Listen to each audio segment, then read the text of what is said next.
அரசாங்கம் 40% மேல மேனுஃபேக்சரிங் செக்டரில் பெண்கள் வேலை செய்ய பெண்களுடைய ஷேர் தமிழ்நாடுடைய ஷேர் வந்து 40% மேலே இருக்கின்றார். இன்றைக்கு தமிழ்நாட்டில் இருக்கக்கூடிய பெண்கள் எம்பவர்டு என்று சொல்லலாம். உரிமைகள் பாதுகாக்கிறது மட்டும் அல்ல, முன்னாள் கொண்டு வந்து எல்லாருடைய முற்போக்கான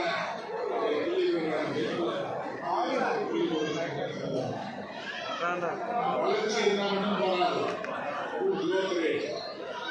மக்கள் வசதி வெல்ஃபேர் ஸ்கீம்ஸ் ரொம்ப முக்கியம். திராவிட இயக்கத்துடைய ஒரு முக்கியமான கொள்கை அம்சம்.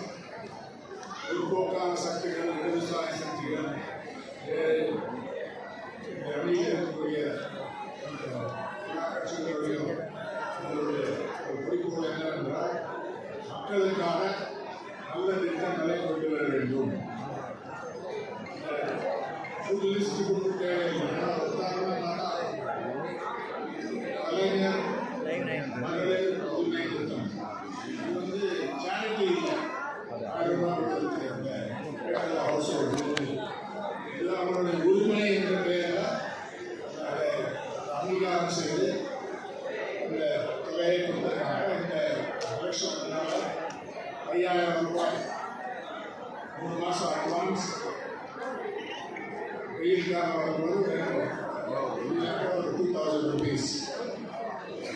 அதில் ஒரு விசித்திரமான ஒரு விஷயம் பேங்க் அக்கௌண்ட்டுக்கு போன உடனே பல பேர் அதை வித்ட்ரா பண்ணிட்டாங்க. ஏன் அதை வந்து எலெக்ஷன் கமிஷனும் சென்ட்ரல் கவர்மெண்ட்டும் தடுத்து விடுவார்கள், இடது பிடுங்கி விடுவார்கள் என்ற அந்த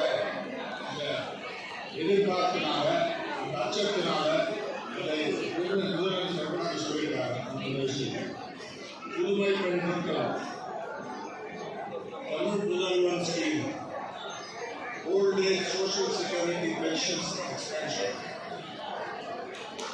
special relief cash packages.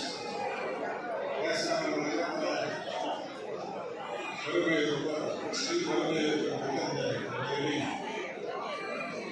ideal பயணம் ஃப்ரீ பஸ் வந்து ஃப்ரீயாக போகிறது பெரிய விஷயம். Higher education scheme, self help credit expansion, வேலை செய்யக்கூடிய பெண்களுக்கு ஹாஸ்டல் வசதிகள் கொடுக்கிறது, காலை உணவு திட்டம் முக்கியமான வேலைக்கு போயிடுவாங்க. ஒரு நேரம் ஸ்கூலுக்கு போகும்போது சாப்பிடாத போவாங்க, அதனால கான்சன்ட்ரேட் பண்ண முடியல. அதை வந்து அது பொறுமையாக அதை கவனித்து முதல் வச்சுட்டு அதை போய் பல இடத்துல அந்த கேப்பை ஃபில் பண்ணணும். ரொம்ப சிறந்த விஷயம் எல்லாரும் போட்டிருக்கிறாங்க. வீடு வீடாக போய் திட்டங்கள் சொல்கிற விஷயங்கள் இந்த மாதிரி ஒவ்வொரு அதிரடியும் பார்க்கும்போது அவங்க வந்து இந்த கட்சியை வந்து திமுக வந்து 2வது ஆட்சிக்கு வந்து வரலாறே கிடையாது. அப்போ ஸ்டாலின் அவர்களுக்கு கட்டம் சரியில்லைன்னா எச்சராஜா சொன்னார். அவருக்கு தான் அவரே கட்சியில் வந்து அவர் ஆஸ்பத்திரியில் படுத்துக்கும் போது முதல்வர் 2 தடவை பார்த்தார். பாஜக தலைவர் யாரும் போய் பார்த்தாங்கன்னு தெரியல, முதல்வர் தான் போய் பார்த்தார். அவர் 2 தடவை பார்த்து விசாரிச்சுலாம் வந்தார். அது மாதிரி கட்டம் சரியில்லைன்னா கட்டத்தை பார்க்குற அளவுக்கு தான் முதல்வர் இருக்கிறது நம்ம பார்க்குறவங்க.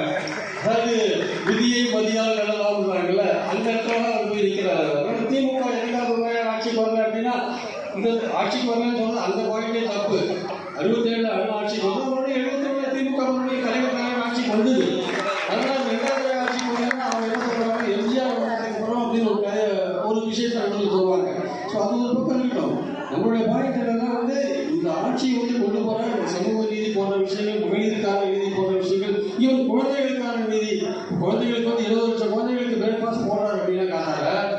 அது வந்து கிராமங்களில் போய் பார்த்தா தான் தெரியும். நம்ம நகரங்களில் இருக்கிறத விட நீங்கள் கிராமங்களில் போய் அந்த குழந்தைகளை பார்த்தாலோ அந்த குழந்தைகளோட பெற்றோர்கள்ட்ட பேசினாலோ தான் அந்த ஸ்கீமோட இம்பார்ட்டன்ஸ் உங்களுக்கு புரியும். அது எப்படிப்பட்ட ஒரு உணர்வு ரீதியான ஒரு தாக்கத்தை வந்து அந்த குடும்பங்களுக்கான ஏற்படுத்தியிருக்கிறது அங்கே தான் உங்களுக்கு தெரியும்.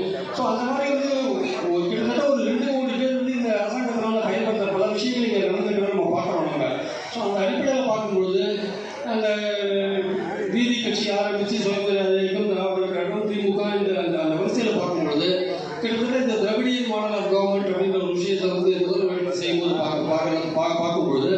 நிச்சயமாக சொல்றோம். அது வந்து குஜராத் மாடல், ஒரு காலத்தில் கேரளா மாடல்லாம் சொன்னாங்க.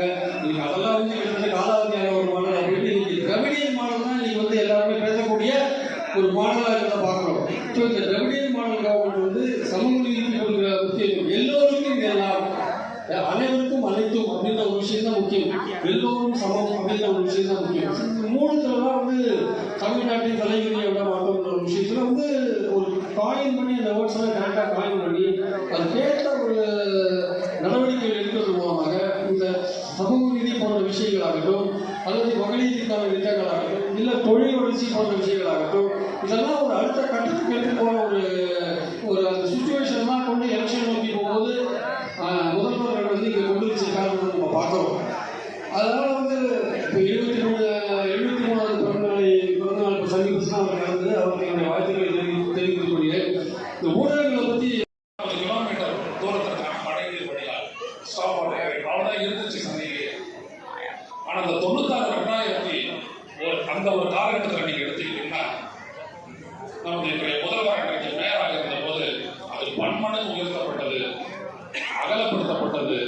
அதற்கு பிறகுதான் அந்த வாணிமகால் இருக்கக்கூடிய அந்த சாலையில் போக்குவரத்தே மழை காலத்திலும் நடந்தது. அதுதான் இன்றைக்கு குடுமை பெற்று இன்றைக்கு மழைநீர் வடிகால் என்கின்ற அந்த நெட்வொர்க் இன்றைக்கு மிக பரவலாக இருக்கிறது. அதன் பிறகு மறுபடியும் அவர் மேயரானார். அப்பொழுது இருந்த முதலமைச்சரால் பொறுத்து கொள்ள முடியவில்லை. ஒரே பதவியில் இருவர் இருக்கக்கூடாது என்று சொல்லி நீக்கினார்கள். ஆனால் அதற்கு பிறகு அவருடைய செயல்பாடு ஒவ்வொன்றும் உறுதியானதாக இருந்தது. யாராலும் சாலையை மறுக்க முடியவில்லை. அதுவரைக்கும் அவருக்கு எதிராக இருந்த வாரிசு குற்றச்சாட்டெல்லாம் அழிந்து போனது. அதற்கு பிறகு எல்லோரும் மதித்து பேசக்கூடிய ஒரு நபரான. எனவே இன்றைக்கு அவர் செயல்படுகிறார் என்றால் திடீரென்று இப்படி ஒரு நிலைக்கு ஸ்டாலின் எப்படி உயர்ந்தார் என்றால், இந்த கட்சி வளரும் போது தனது தந்தை முதல்வராக இருந்த பொழுதும் கட்சியினுடைய தலைவராக இருந்த போதும் அவருடைய நிழலில் மட்டும் வளரவில்லை, அவருடைய அடிச்சொற்றை பின்பற்றி அனைத்தையும் கற்றவராக இருந்ததனால் இன்றைக்கு நாடு ஒன்று முதல்வராக இருக்கிறார். இதைத்தான் இந்த கணக்கில் நான் சொல்ல விருப்பப்படுகிறேன். அப்படிப்பட்ட ஒரு இடம் இருக்கிறதே. அவர் சொன்ன சாதனைகள் எல்லாம் திரு இந்து என்று நாம் இங்கே படித்து காட்டினார். நீங்களெல்லாம் கைதட்டி வரவேற்றீர்கள். அதை எடுத்து சொல்ல வேண்டியதில்லை. ஏன்னா அனுபவிக்கிறதெல்லாம் நீங்கள் தான். ஒவ்வொரு தமிழருடைய எதிர்பார்ப்பு, அந்த எதிர்பார்ப்புகளை நிறைவேற்ற வேண்டும் என்கின்ற எண்ணம், அதற்கான ஒரு திட்டமிடல்